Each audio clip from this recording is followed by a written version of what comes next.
bihi ng isang babae ay ipapanganak at siya ang dudurog sa ulo ng ahas. Amen po ba yun? Akala ng ilan, ito po ay isang ibang anak.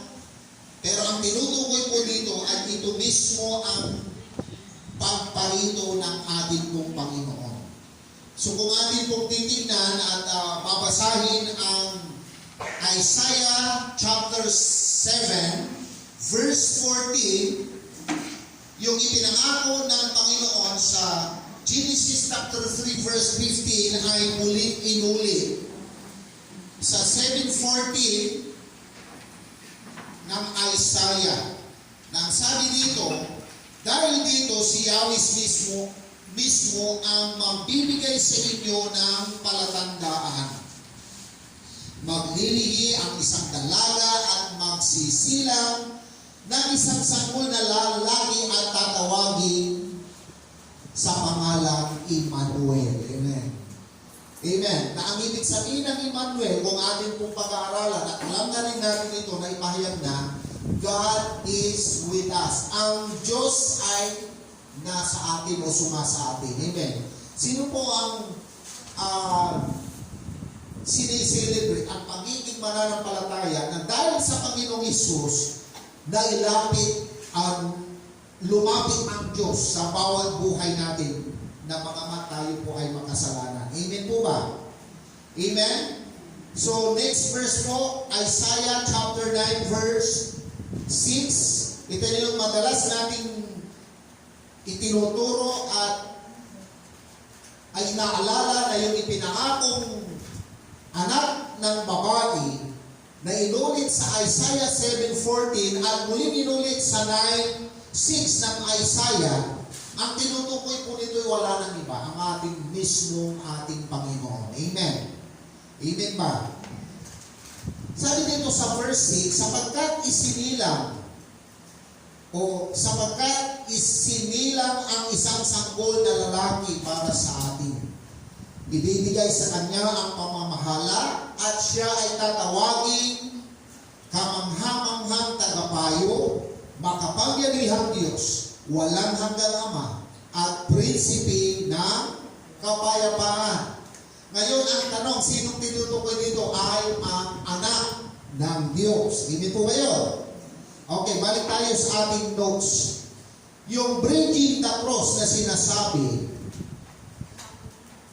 salita ng Panginoon, Biblia mismo ang nagsasabi, nagpapahayag sa ating lahat na itong ating pong pag-celebrate ng kapanganakan ng Panginoon, Biblia at salita ng Diyos mismo, ang nagpapahayag, nagtuturo sa bawat isa na kung papaano pinapatunayan ng kanyang pagparito sa mundong ibabaw ay legal. Amen. Sabi nga po natin legal. Ibig sabihin, si Lord hindi lang siya, kaya niya kung tutuusin yung isang iglap na lang, nandyan na siya, at sasabihin niya, ako ang Mesias, ako ang Panginoon, na siyang tutubos sa inyo. Kundi ang ginawa ng Panginoon, bagamat sabi doon sa isang awitin, kung ang pinag-usapan na yung ating Panginoon, He is the darling of heaven. Nung ibig sabihin nun, siya'y tinatangi sa buong kalangitan ng mismong Ama, na siya yung bugtong na anak, na ibig sabihin, bago pa lamang lalangin ang lahat ng meron sa buong kalangitan at buong kalupaan, nandoon na ang ating pong Panginoon. Kaya nga para maintindihan natin itong kung paano naparito ang ating Panginoon, salita niya mismo ang siyang naipahayag na kung ang pinag-uusapan na yung salita ng Diyos, according sa awit chapter 119, verse 105, ang salita mo'y isang taklaw sa akin at patnubay sa landas kong daraanan, liwanag na tumatanglaw. So ano ang ipinapakita dito? Through the Word of God, every question, sino dito yung may tanong sa Panginoon? May mga kailangan pa at gusto kang malaman. Sa salita ng Diyos lamang po natin matatagpuan. Amen. So kung ang susi ng lahat ng bagay para magkaroon ng pangunawa, lumalim sa pagkakakilala sa Panginoon, wala nang iba. Ang sandigan at batayan natin, wala nang iba kundi ang salita ng Diyos. Amen po ba yun? Amen po ba? Okay. So, bridging the cross. Ano daw ba ang napakagandang nangyari ng Panginoon ay dumating sa mundong ibabaw na ito? Ano ho? Pero bago po mangyari na ang Panginoon ay hindi pa naipapanganak, napakaraming tao ang gustong makaunawa, gustong gumawa ng isang bagay para makamtan ang kaligtasan. Pero alam niyo po, anumang bagay daw ang gawin natin bilang isang tao na kung wala, hindi nakasintro mismo sa ating Panginoon, walang kabuluhan ang lahat ng bagay. Amen.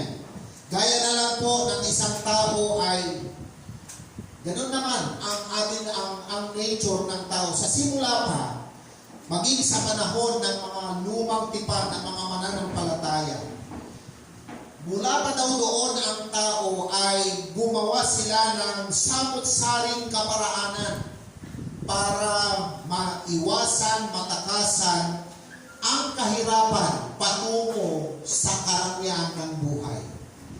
Maski sa panahon natin ngayon, fast forward, ganun din.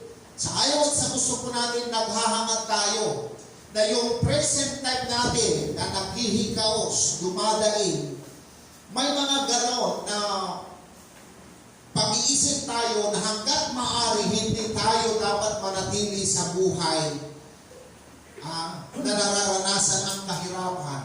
Amen. Dapat after this year 2023, dapat ang buhay ko sa paparating na year 2024 ay isang buhay na masagana, buhay na marangya, malaya sa sumpa ng sakit karamdaman. Amen. Tumatawa po yung ating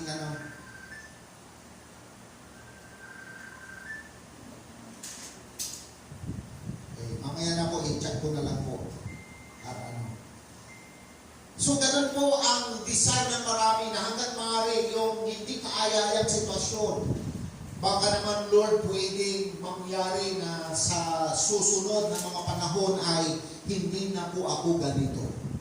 The same principle sa mga unang naging tao, kung ang atin pong pinag-usapan ay ganitong prinsipyo na ang tao kailangan maitawid ang kanyang negatibong sitwasyon ng kahirapan patungo sa karangyaan ng buhay. Kaya lamang po, may mga ilang kaparaanan ang tao na nung ginagawa nila yon para abutin ang mabuting buhay, inalis nila sa kanilang tagumpay ang Panginoon. Amen. Kaya nga, kung atin kong titignan, generally speaking, kapag ang pinag-usapan ay kailangan marating ang tagumpay sa buhay na hinaharap, ang pananaw ng tao dapat maging matalino ka. Dapat may natapos ka. Pag-aralan mo at samot-saring pinusupiya sa buhay na ito. Amen. Yung iba, bukod sa pinusupiya, bukod sa may pinag-aralan, dapat mas lalong alamin mo pa ang tunay na relihiyon. Amen. Pero alam niyo po, kung atin pong pag-usapan, ito daw ba ang tunay na relihiyon? Bagamat sabot-saring pangalang relihiyon mayroon sa buong mundo, lalong higit dito sa ating bansang Pilipinas. Alam niyo po ba na ang relihiyon na nakarehistro sa Security Exchange Commission, kung sabihin natin 100,000 or 50,000 registered religion meron. Pero alam niyo po, kung akong tatanungin nyo, as long as our fellowship, our religion na ito, itong ating pong sambahan, ay nakasintro sa iisa at tunay na buhay na Diyos sa pangalan ng Panginoon. Amen?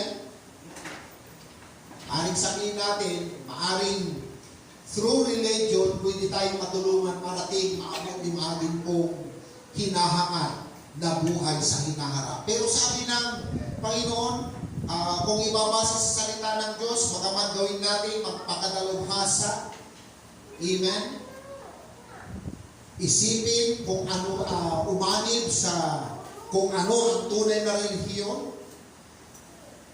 alamin ang mga bagay-bagay, kasi ganoon naman ang takbo ng mundo. Kung sa panahon natin, wala tayong alam sa teknolohiya, sasabihin natin, tayo na po yung isa sa napag-iwanan sa mundong ibabaw na ito. Pero hindi po nangyayari yun, amen. Bata pa lang, 2 years old, amen po ba? Ay bihasa na sa paggamit ng mga gadget at cellphone. Amen? Pero tayo napapanood, at the age of 2 years old, ang ginagawang pampatulog para makatulog ang anak na nagkakaedad ng 2 taon, tinatabihan ng tablet or cellphone. O sige, maglaro ka dyan hanggat ang mata mo ay hindi pa inaantok para daw sa kanyang pagkaantok ay bibigyan ng cellphone. Amen. So kung titignan natin, even the children, mga bata pa, pero hindi mo sila tuturuan patungkol sa teknolohiya, sa paggamit ng cellphone. Dahil pa nga po ng mga bata ngayon, ang mga nasa edad na. Kaya nung kami po'y naka-apply ng, anong tawag doon? Nung pang-pensyon ni Pastora Jim, ano ho? Lagi-laging sinasabi ng personnel, kung hindi po kayo marunong magpaturo kayo sa mga apo nyo. Bakit ganun yung thinking? Kasi alam ng mundo ngayon na kapag ang pinag-usapan ng teknolohiya, hindi mo natuturuan ng bata. Amen. Marunong sila. Kaya marami ang nagsasabing kapag alam mo itong teknolohiya na ito, updated ka dito, pwede kang makarating o makamtan ang hinahangad ng iyong puso sa buhay na paparating. Pero kulang pa rin. Amen. Amen pa. Kaya ang tao, kung atin pong titignan, may mga ganong ugali tayo na kung ano yung lumabas na bago, hanggang maaari, meron tayong ganon. Amen? Hindi naman masama eh. Kaya lamang, when we talk about technology, hindi ibig sabihin na alam natin ang technology na ito ay sasabihin natin kumpleto na ang buhay. Amen. Kulang pa rin. Kaya minsan, dahil kulang ang filosofiya sa pag-aaral ng mga bagay-bagay, sa relihiyon, parang nakukulangan pa, sa technology, kulang pa rin. Kaya, ang iisipin ng tao, yung kanyang profesyon na mababa, hanggang maaari gusto niyang tumaas na ng tumaas. Amen. Amen ba?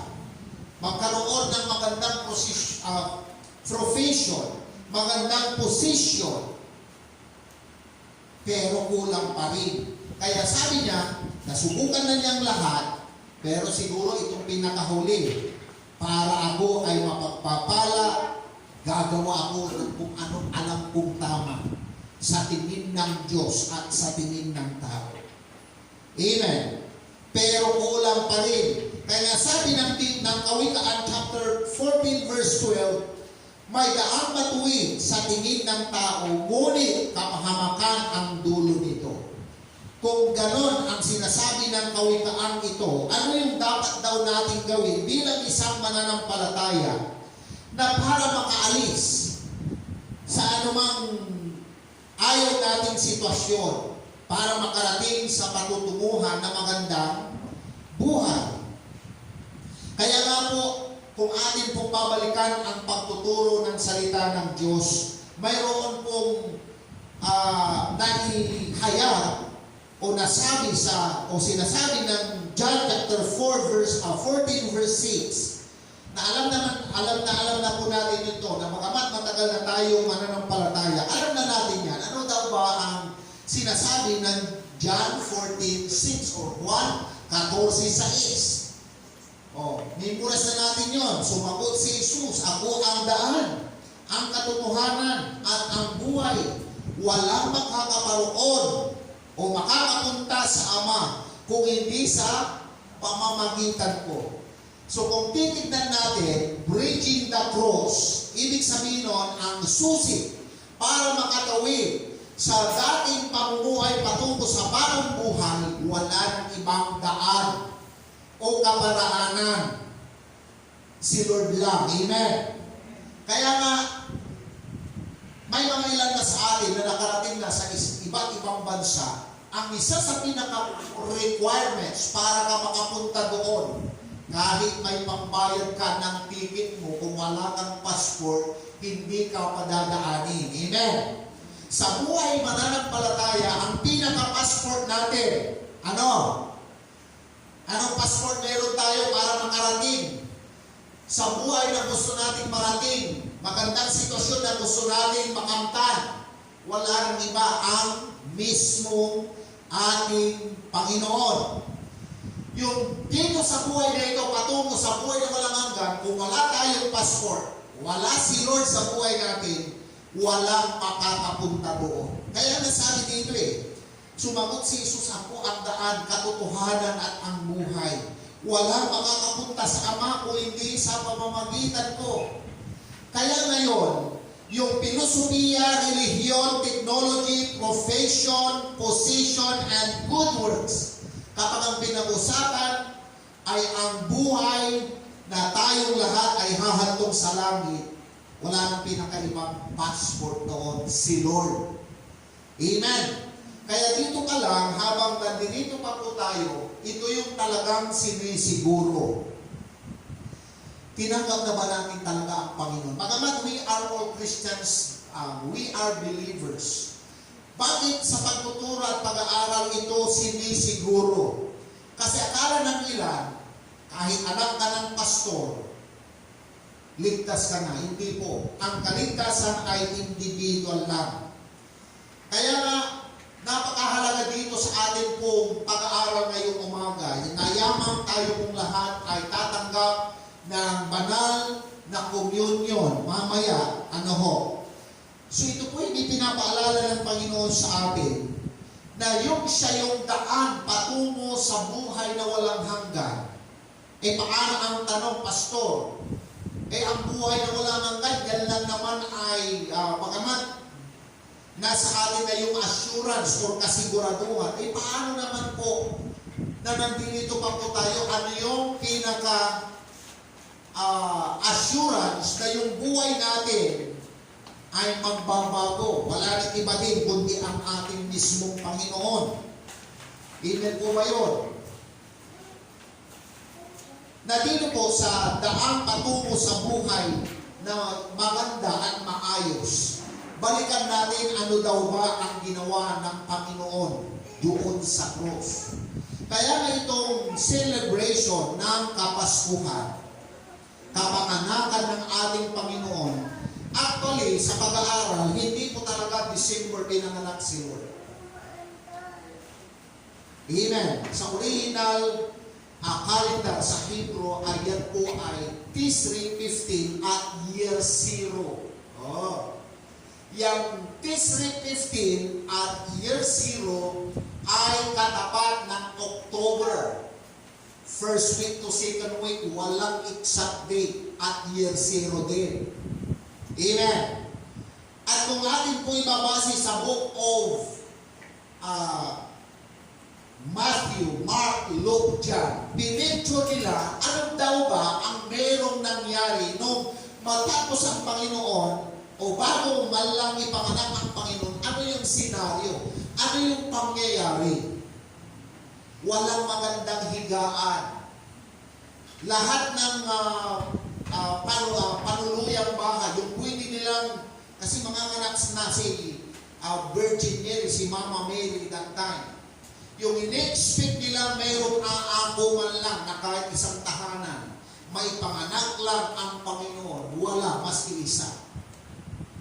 Kaya kung titignan natin ang senaryo, sa unang pintuan, pumatok, baka pwedeng tumuloy kami, mga anak na ang aming asawa, according sa para present, sabi ni Jose, Sabi, sorry po, dahil sa araw ko na ito, ay ito yung naitatang araw na lahat ng naninirahan sa Karatig Bayan ay pumunta sa lugar na yon para magpatala. At tayo may sensos, yung kalpanda. Sa aman na panahon, ang sensos hindi pumupunta sa mga bahay-bahay. Si may-ari ng bahay ang pumupunta sa lugar na yon para sila'y magpatala o magparehistro. Inataon na lahat ng mga kung saan nakatira ang mga tao doon na around 600 lang naman 600. Pero ilang bahay ang pwedeng tuluyan sa panahon na yon. Nagkataon na nung si Mama Mary, si Virgin Mary ay ipapanganak na ang aling Misaya, ang Panginoon, maski isang pintuan ay walang tumanggap sa Kanya. Amen. Kaya kung atin pong ipipicture ang Christmas, huwag na tayo maniwala sa kung anong mga palamuti na pwedeng i-divert yung ating ganap na pananampalataya sa ating Panginoong Hesus. Ano ho? Kaya minsan, hindi ba tayo aware ba tayo? Na kapag ang pinag-uusapan na yung Christmas, sabi ko nga, isang simbolo lang talaga ang meron dapat sa atin. That is the star. Pero ang ginagawa ng mundo, ang nagiging sentro ng selebrasyon, wala nang iba, si Santa Claus. May mga Kristiyano nagsusuot ng sombrero ni Santa Claus. Hindi na ba alam na yung simbolo ni Santa Claus ay isang sampal yun sa harapan ng Lord. Na siya yung ipinanganak, natutubo sa buong mundo, pero bakit siya ang bida? Di ba? May mga Kristiyano pa nagsusuot-suot ng balbas ni Santa Claus. So let us be wise in this teaching. Kung si Lord siya ang sentro ng selebrasyon, siya lang talaga. Wala nang kahit sabihin natin hindi na ganon kaganda ang mga palamuti. Kaya dapat hindi tayo nabubuhay kung na-attract lang sa palamuti. Amen? Which is, we are in the modern world. Kapagamat, siyempre, tao lang tayo. Meron tayong nakikita ganon. Pero hindi doon dapat ang tuwa natin. Kasi may mga ganon na ang tuwa, dahil Christmas, yung mga palamuti, hindi yun. Ang pinupunto dito ng ating pong mensahe. Kapag ang pinag-usapan ay ang Kristong Panginoon, dapat naalala natin na nung ipapanganak siya, grabe. Alam niyo po ba, sino po ba dito, nung simula nang tayo po'y maging anak ng Diyos, samot-saring sitwasyon ang nararanasan na natin. May mga trials at persecution tayo. Mula pamilya, trabaho, sitwasyon, mga bagay-bagay. At minsan nakapagtatanong tayo, bakit kung kailan ako naging Kristiyano at nakakilala na sinasabuhay ang salita ng Diyos ay doon nang simula ang mga pagsubok. Alam niyo po, mapalad pa rin tayo maituturing. Alam niyo po ba kung bakit? Tayo, nagkaisip na tayo nung malaman natin may pagsubok tayo. Pero si Lord, nasa tiyan pa may pagsubok na. Amen. Anong pagsubok, Pastor? Nasa tiyan pa lang, pero problema na ng tumayong kanyang mga naging magulang na si Jose at Maria kung saan nila isisilang ang Panginoon. Sino dito sa inyo na mga nanay na nung ipapanganak ninyo yung mga anak ninyo, nag-desire kayo, siguro dito na lang sa kainan ng mga hayop, dito na lang sa bahay ng hayop, dito na lang sa kwadra, dito na lang sa dayami. Di ba unang-unang iniisip, nasa dyan pa lang, may pulbo na, may sabon na, may mga kung ano-anong mga pampahid na, may mga, anong tawag doon, lampin na. Amen? Lahat dapat puro puti. Noong unang panahon, hindi mo alam kung anong mayroong anak ka ang isisilang. Sa anak ko laki, dapat si Salion po ang unisex. Pwedeng pang lalaki, pwedeng pang babae. Pero ngayon, high-tech na tayo. 7 months pa lang, pinai-scan na para malaman kung tunay ba kung anong gender, lalaki o babae. Kaya si nanay at tatay, excited. Kapag nalamang babae, puro pink. Pag nalamang babae, lalaki, puro blue. Ganon ka-high-tech. Ngayon, ganito tayo. Pero si Lord, nung ipinanganak siya, no choice. Na yung pagkatok sa bawat pintuan, sasabihin nila, no more room available. Pasensya na po, dahil sa sitwasyon ito, lahat ng pwedeng higahan ninyo ay mayroon ng naunang hihiga sa gabi nito. Hanggang talagang gano'n naman talaga ang nanganganak sa ayaw at sa gusto po ninyo. Kung kailan yung pinipigilan, doon naman ang tindi ng kirot at sakit. So to make the long story short, na pangyari na no choice, lalabas na talaga si Lord. Pero siya na isilang katabi ng mga babong hayop, amen, maruming lugar, makati, amen, pero walang naging hadlang na yung tutubos sa buong sangkatauhan sa kanilang mga kasalanan ay ipangat sa tamang panahon. Amen. Amen po ba yun? Kung atin pong titignan, pagsubok lang ang atin pong pinag-uusapan, balik tayo sa kung anong naging karanasan ng Panginoon. Gaya ng sinabi ko nga, nung malaman natin, nagkaisip na tayo, doon lang natin napagtanto na tayo po'y dumaranas ng samot-saring sitwasyon. Pero ang Panginoon, inuulit ko muli, nasa sinapupunan pa lang ng kanyang naging magulang sa laman na si Mary ay sobrang pasakit at karanasan na. May rejection na. May humiliation na. Yung matinding pangpapakumbaba. Matinding parang kumbaga, kung atin kung pag-usapan mga magulang ko at mga kapatid, yung anak mo, pinanganak mo sa tabi ng alaga mong hayop, kwadra, na balitaan ng buong kubol, kwento ka na, magbabiral ka na ngayon, bakit may cellphone na? Amen. Ganun katindi ang naging karanasan ng Panginoon. Kung may cellphone na noon, nag-viral na sila. Pero hindi po. Kahit wala pang cellphone, viral pa rin, tinala pa rin ng marami na gano'n ang ginawa, nangyari nung ang Panginoon bago siya ipanganak. Amen.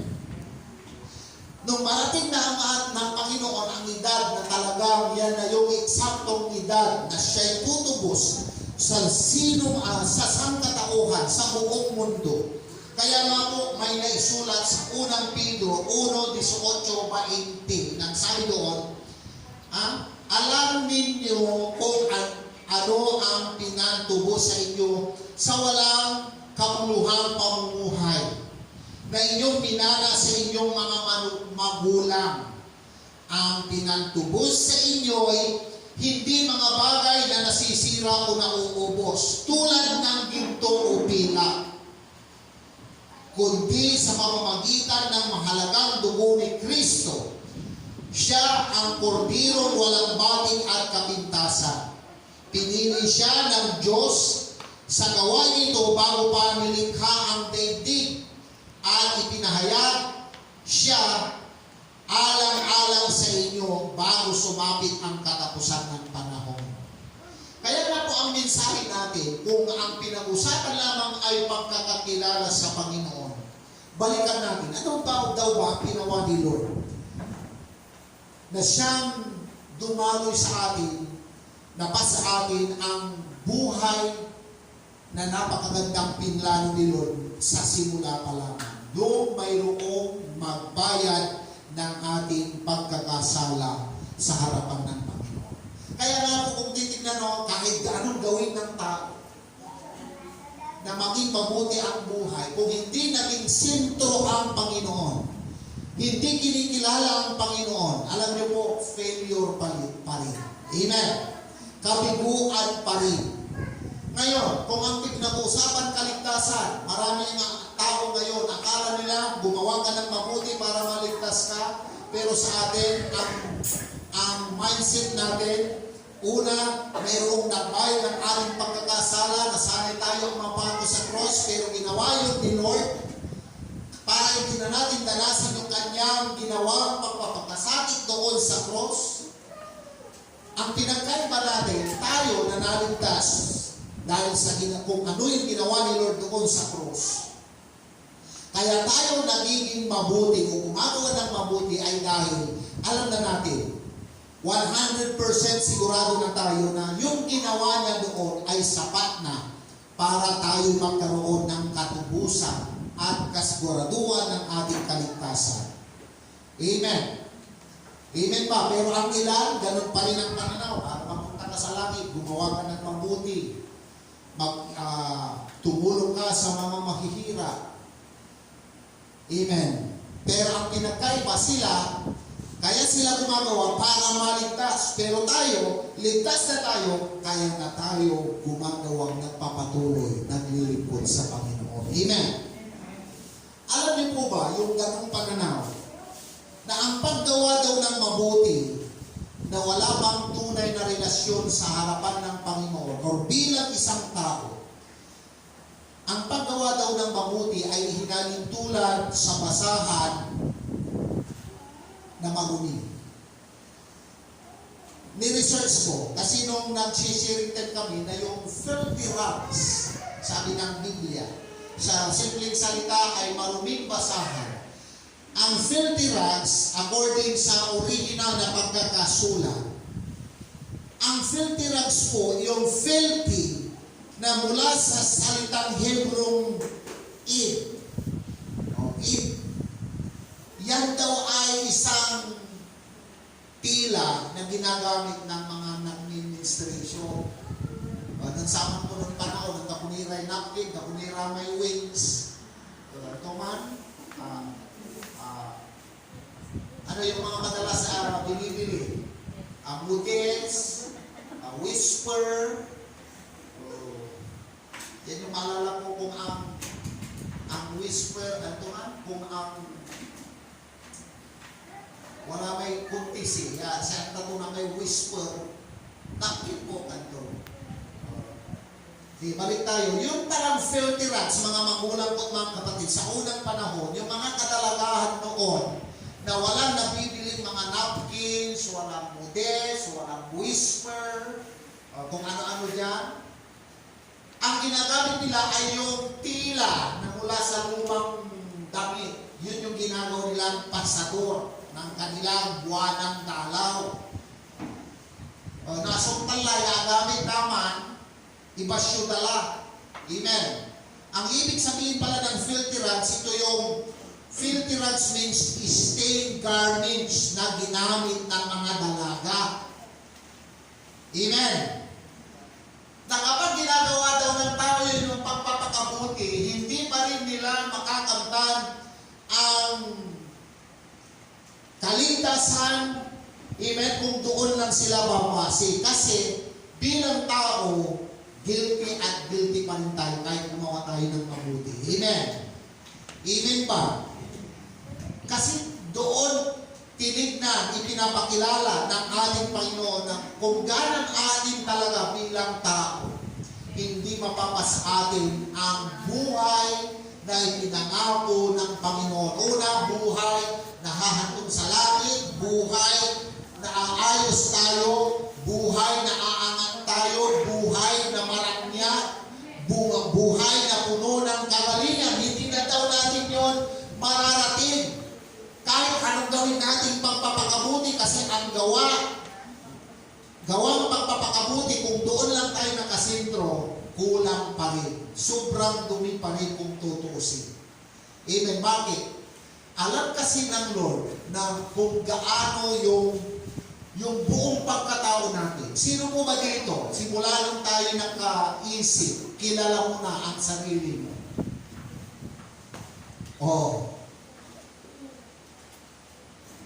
Kung sa atin, minsan ilan sa atin, hindi pa natin talaga tuluyang kilala kung sino tayo. Pero si Lord, alam niya kung sino ang bawat isa sa atin. Alam niya ang kalakasan natin, alam niya ang kahinaan meron tayo. Kasi sa tao, usapang tao, kung mayroon mang isang banda na malakas tayo, sa ayaw at sa gusto natin, mayroong isang banda na mahina tayo. Isang kalakasan ng tao, amen, according sa research, yung present situation mo na pangit, pwede mong ipakitang maganda sa iba. Amen. Amen ba? Kaya nga kapag ang pinuusapang tao, pag pinumusta mo kahit hindi yan okay, lumalabas sa kanyang labing okay lang. Kayang buhay, nakangiti pa rin. Amen. Yun daw po pala, mayroong katangian sa atin, pagkakaralan sa atin, na kapag hindi tayo naging maingat, pwede tayo makagawa ng bagay hindi nakakalugod sa Panginoon. Yan yung tinatawag na rags. Yung filthy, yan yung maruming basahan na ginagamit sa menstruation, stained garments, walang silbi. Pero kapag rags naman, yan ay mula sa ugat na salitang bigid. Na kapag bigid, kahit anong gawin ng isang taong magpakabuti, mayroon at mayroon pa rin itinatawag niya sa kanyang kaloob-looban. Yung parang gano'n. Yung, kumusta na, okay lang, pero deep inside, hindi masabi na sa loob, sa sitwasyon, may hindi okay. Meron daw nangyayari, mayroong nakatawong ugaling, tinatawag sa English na treachery and deceit. Anong ibig sabihin nito? Kapag sinabing treachery, parang ang hirap tanggapin nito eh. Ganon daw ang original na pagkatao ng isang tao. Mayroong tinatawag na deceptive action. Not feeling well ka, pero ayaw mong ipakita na hindi ka okay, kaya sasabihin okay ka. Yun daw ay mga deceptive action or nature. Kapag sinabing nature, gano'n na tayo nilalang. Gano'n na tayo naisilang. Ano ho? Oh. Kaya nga, yung mga unang panahon, even sa mga panahon ng mga eskriba at mga parasiyo, ganon tinignan ni Lord ang mga taong nauna sa panahon na yon. Kaya nga, ganon katindi kung magturo ang Panginoon. Ang mabait ninyo, sabi niya, sa ibang tao, pero sa katunayan, ang sama ninyo, ang puputi ng suot ninyo, sabi ng Panginoon. Pero sa kaibuturan ng iyong puso, para kayong libingan na maputi lang sa labas, pero sa loob-looban ninyo ay para kayong bangkay na nabubulok. Ganun katindi ang illustration ni Lord, how He picture human in the sight of God. O, sabi pa niya, ang babait ninyo. Okay, tumutulong kayo sa kung kani-kanino. Pero doon sila na-review nang mayroong isang nagsabi na eskriba at ilan ang mga parasiyo. Panginoon, kung nabuhay lang kami ng mga panahon na yon, kami na sana yung nagpatayo o gumawa ng libingan na pinatay ng aming mga ninuno. Sabi ng Panginoon, tiyak na wala kayong kaalaman at karunungan kung patungkol sa karyaan ng langit. Para na ninyong sinasabi na ang ninunong pinanggalingan nyo ay tunay na makasalanan sa harapan ng Diyos. Amen. Amen ba? Kaya sabi ng Panginoon, dapat kawawa kayo, mga eskriba at parasiyo. Sabi niya, na ang katulad ninyo talaga ay isang libingan na mabuti lang sa panlabas, pero sa kalooban ay parang isang may nabubulok na bangkay sa inyong kalooban. So, meaning, ganon po pinipicture ng ating Panginoon bilang isang tao. Amen. Kaya nga kahit anong gawin natin na linisin ang sarili, hindi natin kaya. Pero, Dahil yung kanyang ginawa doon sa cross, na mayroong namatay para sa atin, at nagbayad ng buong buo, wala nang iba, yun ay ang mismong Panginoon. Amen. And because of the blood of Jesus, we are totally redeemed. Tinubos na tayo. We are totally forgiven. Pinatawad tayo. We are totally cleansed. Amen? Amen ba? Sino naniniwala na kapag usapang kasalanan, yung ginawa na pagbubuhos, pagpigis ng banal na dugo ng Panginoon, lahat noon, yung ginawa natin before na bago tayo ma-born again. Kayong born again na tayo, nakakagawa pa rin tayo ng kamalian, kasama yun. Ang tanong, paano yan, born again ako paano kung nakapaggawa ko ng kasalanan dito, hindi ko inasa, kasama na yun. Amen? Amen ba? Kaya lamang pinagkaiba, tayo mga mananampalataya, bilang tayo na itawid mula sa kamalian, kasalanan, patungo sa buhay na walang hanggan na nilinis na ng Panginoon. Amen? Mula sa kawalan, patungo sa buhay na inaayos, binabago ng Panginoon. Amen? Amen po ba yun? Kaya purihin mo ang Panginoon. Kaya dapat ang mindset natin, gumagawa tayo dahil mayroong unang gumawa para sa atin. Mayroong tumubos para sa atin. Dahil may tumubos, kahit nandyan ang pagsubok, nandyan ang deception, nandyan ang mga bagay na alam natin doon tayo mahina, pero kapag pinag-usapan yung lakas na mayroon sa Panginoon. Amen. Yung sabi ng Biblia, sa 1 John chapter 4, greater is He that is in us than he that is in the world. Ay may kahinaan tayo, pero mas higit siyang makapangyarihan kaysa kay Diablo na siya nagiging sanhi ng lahat ng pagkakasala ng tao. Amen? Amen ba? Kaya ang challenge ngayon, kung si Lord mas malakas kaysa kaaway na si Diablo, kanino tayo dapat mananatili? Sa mas higit na mas malakas, wala nang ibang Panginoon. Amen? Kaya nga yung cross na kanyang pinagpakuan sa kanya, alam niyo po ba na kung tutuusin tayo sana ang isa-isang ipapabutuon. Pero dahil sa kanyang kagandahang loob, Galatians chapter 13 verse 3 verse 13, tinubos tayo ni Kristo mula sa sumpa ng kautusan nang siya ay isumpa para sa atin. Sapagkat nasusulat, isinumpa ang bawat ibigin sa punong kahoy. Amen.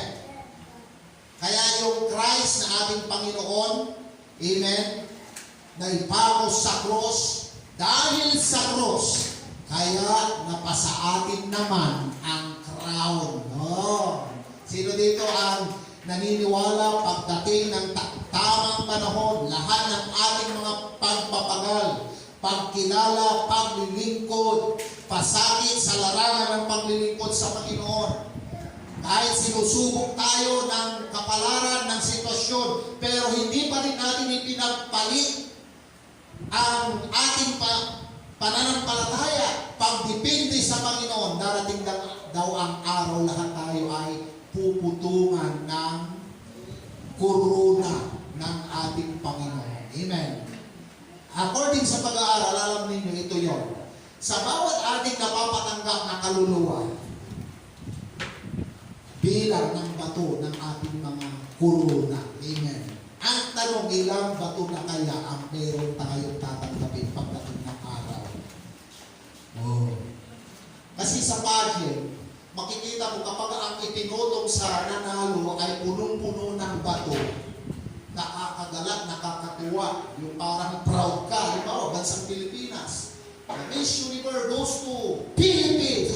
Dahil tayo sigawan, bakit? Nakakarangal, nakakatuwa yung mayroon kang natanggap na karangalan. Kaya lamang yung ibinigay sa yung crown, walang silbing crown, useless ang pagkapanalo. Yung parang ganun, walang thrill.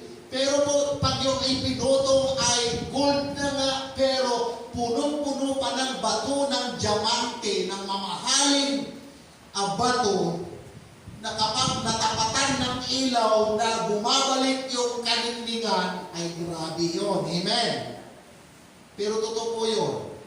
Every good works na meron tayo, si Lord lang ang nakakalam ng katampatang koronang kanyang ipuputong sa atin. Amen. Amen ba? Assumption ko lang yun. Yung bawat napapatanggap may bato. Halimbawa, napagtagumpayan ninyong sitwasyon sa buhay, kahirapan, may victory over poverty. Meron doon. Possible yun. Amen. Amen ba? Kung ang parang napagtagumpayan tayo natin dito nung nandito pa tayo sa mundong ibabaw ay sakit karamdaman, mayroon pa doon victory over sickness and disease, ay grabe yun. Amen. Amen ba? So, ang cross naging daan para lang mapasahatin ang buhay na ipinangako ng Panginoon. Kaya nga, from nothing into something. Kaya yung bridging the cross, ano daw ba yung nangyari na nagawa ng cross sa atin bilang mananampalataya. Kaya nga, minsan ako, ngayon ko nare-realize, lahat ng ako ay naging tao ng kaisip. Kaya pala yung mga rejection sa akin ng tao. Kasi sa time na yun, kahit rejected tayo, in-underestimate tayo, minaliit tayo, pagdating dito lahat doon, bayad lahat.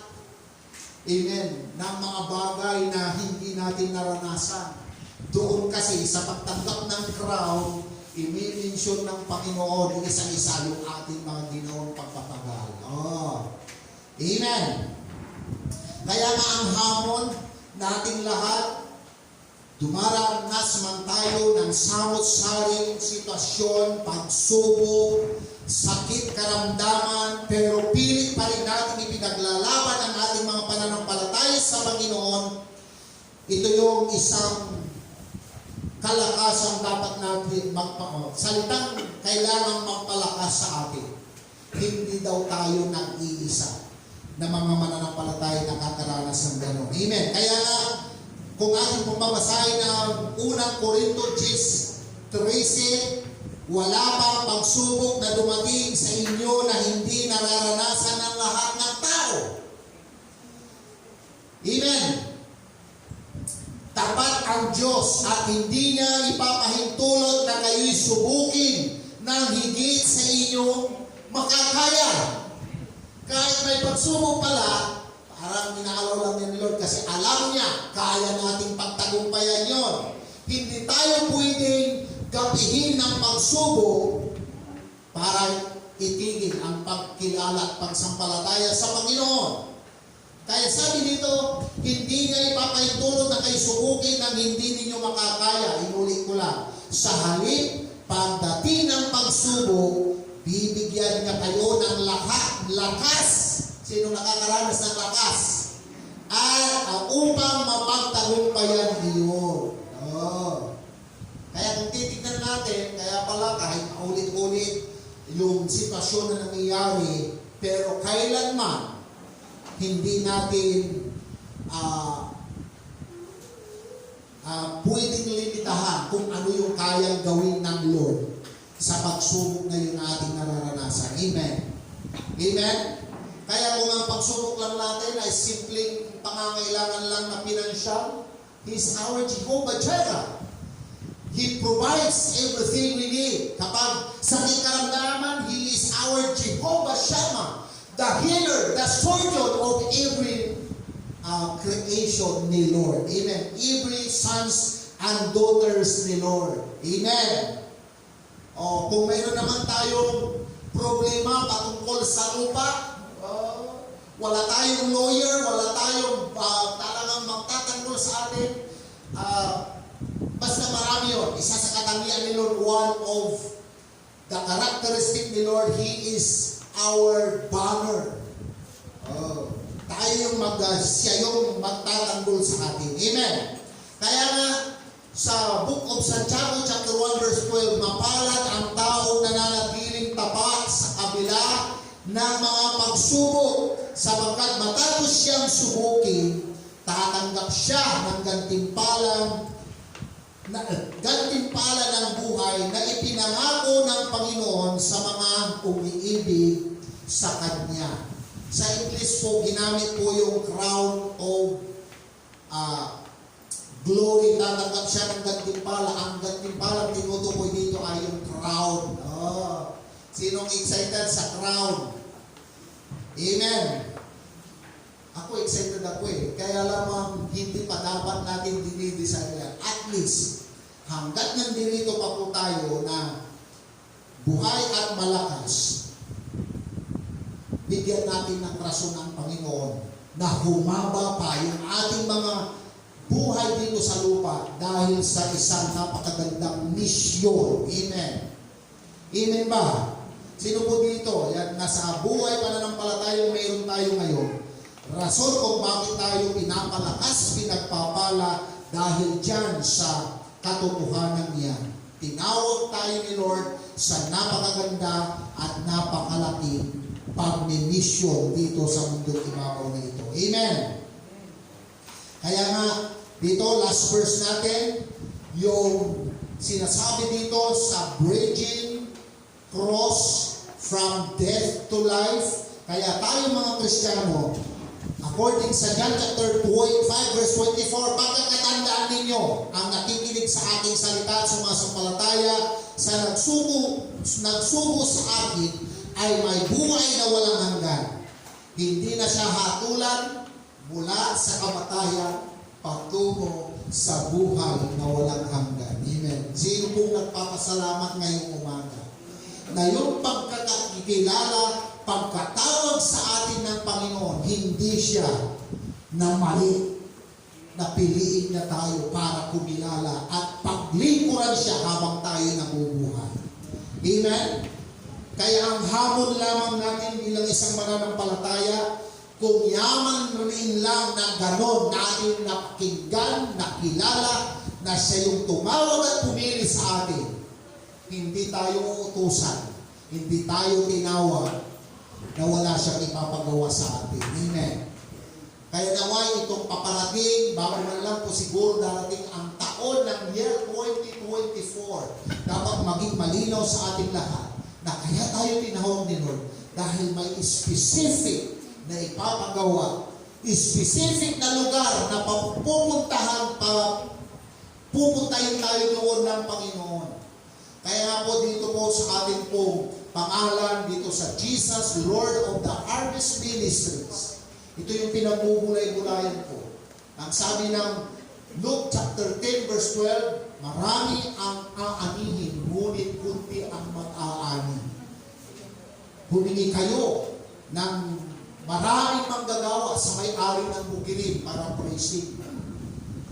Ngayon, pinagmumulay-mulayan po, if the Lord is the Lord of the harvest, He needs more harvesters. Dito makikisa, naisa tayo doon sa harvesters ng Panginoon. Kaya ngayon, kung si Lord nangangailangan ng maraming mag-aari, dahil may mangyayari kasi muling kanyang magbabalik, na itong dami natin ngayon, marami pa siyang tinawag, marami pa siyang pinili na hindi pa natin sila nakakapili. Amen. Kaya po, bago man lang siguro mangyari yung ganon, tignan natin ang prinsipyo ng Panginoon. Jesus came into this earth, sabi ng Biblia, to seek and save which was lost. Amen. So, ibig sabihin po pala, tayo na mga mananampalataya, huwag natin ikakuha na nakilala na natin si Lord. Na kahit anong oras, doon ang punta natin. Kundi, sa pagmimisyon natin, meron siyang ipinapakita na marami ang kanyang tinawag, marami ang kanyang pinili, na hindi pa rin natin sila nakakasama sa mga panahong ito. Maybe ilan sa mga member of our family, sila yung tinawag, sila yung pinili, kaya bilang harvester ng Panginoon, manggagawa ng Panginoon, tayo yung gagamitin para sila ating akalin at anihin. Akalin sa paanan ng ating pong Panginoon. Amen? Amen ba? Kaya ngayon, simulan natin ang pagtupad sa vision na yan na pinapagawa sa atin ng Panginoon. Siguro simulan natin yung ating mga kasama, kakilala, kamag-anak, mahal sa buhay, na dati nating nakasama, dati silang kumikilala sa Panginoon, naglaylo, amen, nanlupaypay, temporarily, na parang hindi nagpakita, hindi nakasama sa pagsamba. Sila yung ating balikan at paalalahanan. Amen. Amen po ba yun? Na bawat isa sa atin ay mahalaga sa kaharian ng langit. Kasi alam niyo po, sa takbo ng mundo ngayon, akala natin hindi lang po ang pananalapi ang problema ng maraming tao. Base sa aking obserbasyon, marami ang tao, marami ang buhay, pero kulang ang buhay. Bakit?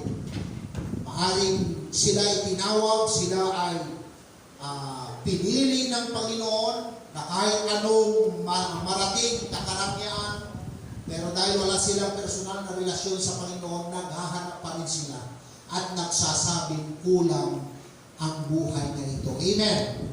Kaya nga po ang kabuuan para ang tao ay maging kumpleto, hindi lamang sa mga piras, hindi lamang sa mga ari-arian, hindi lamang sa mga karangyaan. Dami ng sasakyan, bagaman mahalaga yun kasi kailangan natin bilang tao. Ang pinaka-saktong o kumpleto ng ating buhay dito sa lupa ay yung ating makilala ng lubusan at personal ang ating pong Panginoon. Amen. Amen ba?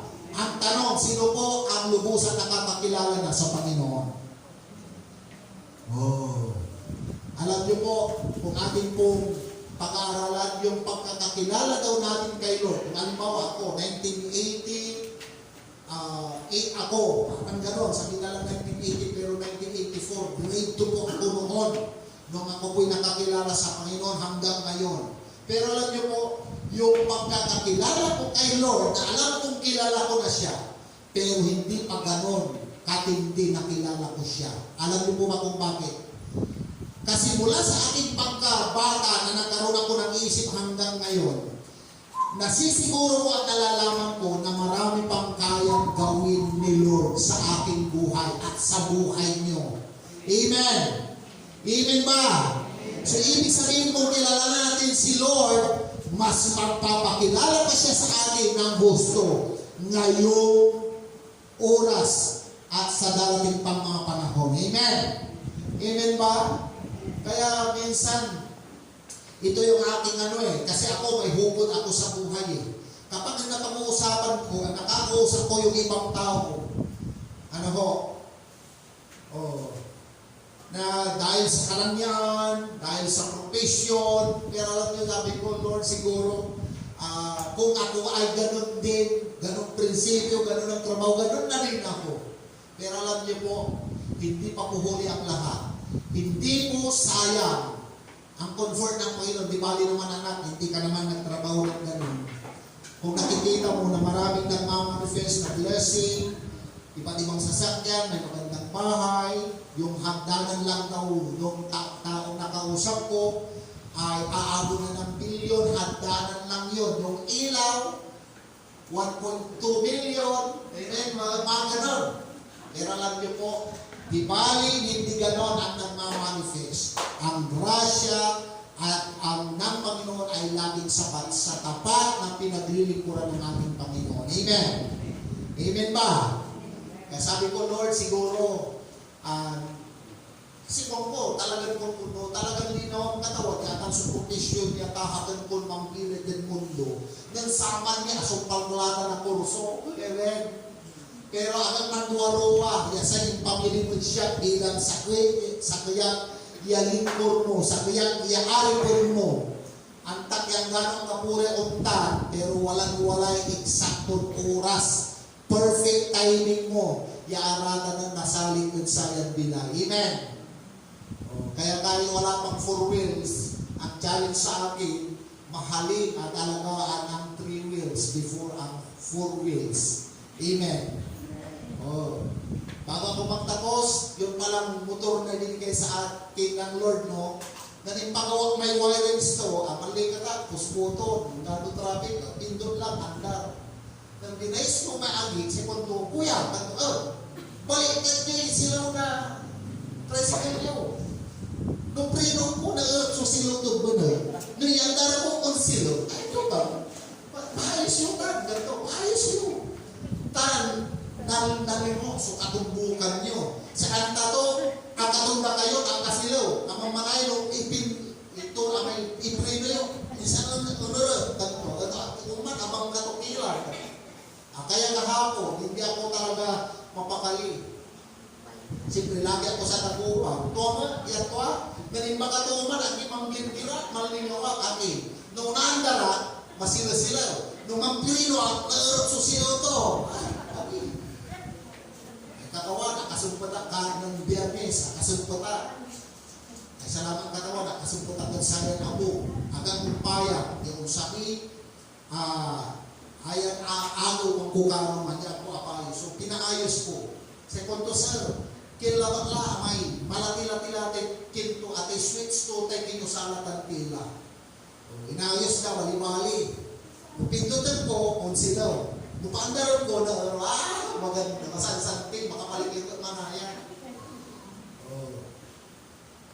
Santi ba't silong to, walang kato si paspora din ilulugan ko, makalangakan, pag mo, nagkaroon na rough road. Ang tuyay motor mo, makalangakan, makalangitin, maingaingaw. Manayaw, wala na kapuntang diman, na kailangan ng wielding yun. Ay ko, kapuntang di ako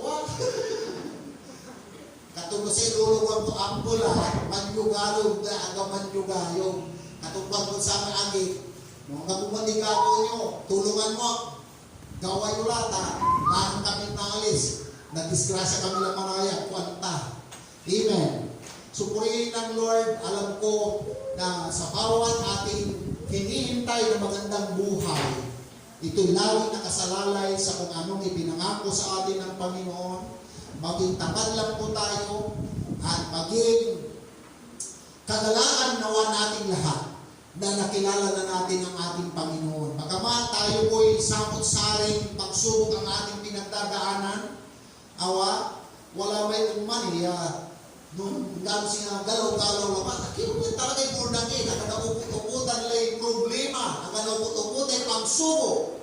Pero alam niyo po, sa paraan, sa sitwasyon na ating napagtatagumpayan, nagiging mabuti ang Diyos. Hindi man nawawala ang problema, pero magiging mabuti pa rin lagi ang Diyos. Yan yung ibig sabihin na from glory to glory, the Lord will bless us, will change us. Amen. Katulad sa pagsubok sa panaralan, nung mabuti Lord ng saman, mabuti Lord ng natang panahon, mas magiging mabuti maging sa susunod na mga araw at mga taon. Amen.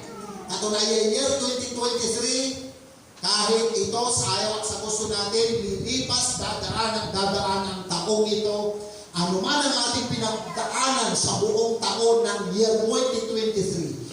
Sobrang sakit man yan, sobrang mabigat man yan, nakakalungkot man yan, pero walang sino man sa atin ang makapagsasabi iniwanan at pinabayaan tayo ng Panginoon. Amen!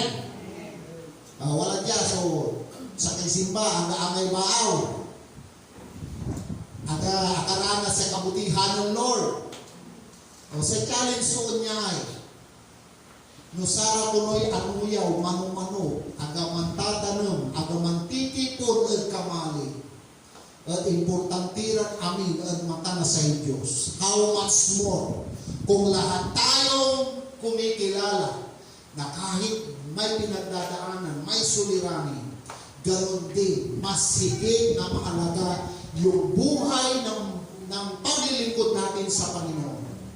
Kung ang mga ibon hindi nakahasik, hindi nag-iipon, pinapakain, sinusuportahan, inaalagaan sila ng Panginoon, how much more pa kaya tayo na anak ng Diyos. Amen. Kaya ngayong umaga, pasalamatan natin, Lord, darating na ang panibagong taon ng year 2024. Salamat na yung isang taon kahit ganito yung aming naranasan, pero kailanman hindi namin naramdaman na ikaw ay nagkulang sa amin. Sumubra ka pa. Amen? Sino dito yung nakilala natin, nararanasan natin ang kabutihan ng Lord na sumusubra sa lahat ng panahon? Nandang nyo, namangluto kayo, gamit ang teisa, so yung luto yung amin nila na nga, wala ni sobra, wala ni tingko, yung kara. Amen? Di ba? Purihin ng Panginoon. So this is the reason why we celebrate the birth of the Lord Jesus Christ. Siya ay buong-buo kung magmahal sa atin. Amen. Purihin ng Panginoon, kaya nga po, huwag tayong manghinawa, huwag tayong tumigil, magpatuloy lang tayo, at samantalahin natin ang lakas na ito, ang biyayang kaloob ng Panginoon, na siya'y ating kilalanin at paglingkuran hanggang sa kanyang muling pagbabalik. Pangalawang pagbabalik dito sa mundong ibabaw. Amen. So this morning, okay, putulin ko lang ang aking pagsasalita dahil may communion na tayo. So God bless po.